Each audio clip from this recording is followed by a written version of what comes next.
Saan nga dakes iti agornong iti kwarta. Saan nga dakes iti bumaknang. Taamin ket kayat namot iti bumaknang. Ngem saan tay kung mga liplipatan iti apo. Damagmanking ka, masangong pay nga ta iti agkararang. Wenno agdingeg iti sasao ti apo. Wenno mapan iti church. Mark chapter 8 verse 35. Adda aya magunguna iti tao nga uray matagikwana ti entero nga lubong.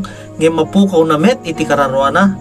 Kuna ti sao ti apo awan. Iti lang kayat ni apo ket santay kuma nga liplipatan isuna. Kam kuma iti importansya iti kasapulan dayta kararwam. Among kadingay jay langit ket ijay tiyan ti putpudno nga kinabaknang nga saan nga matakaw iti tao wenno aglati kuna ti sao ti apo. Saan lang nga dayta adda pay iti biag nga agnanayon gaytat iti apo kada tayo.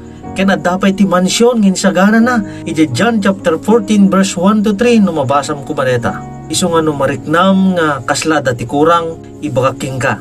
Adda talaga iti kurang. Apay tangamin nilang apo Diyos iti makaited iti pudpudno nga ragsak talna ken namay iti biag. Uray bagam nga awanan iti awan ngem no adda ka kini apo kasla naglagan dagiti banbanag nga aramiden.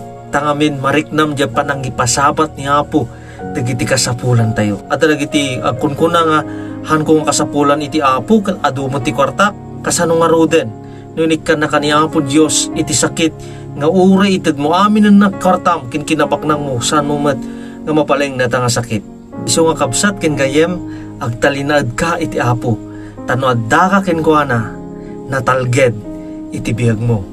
God bless.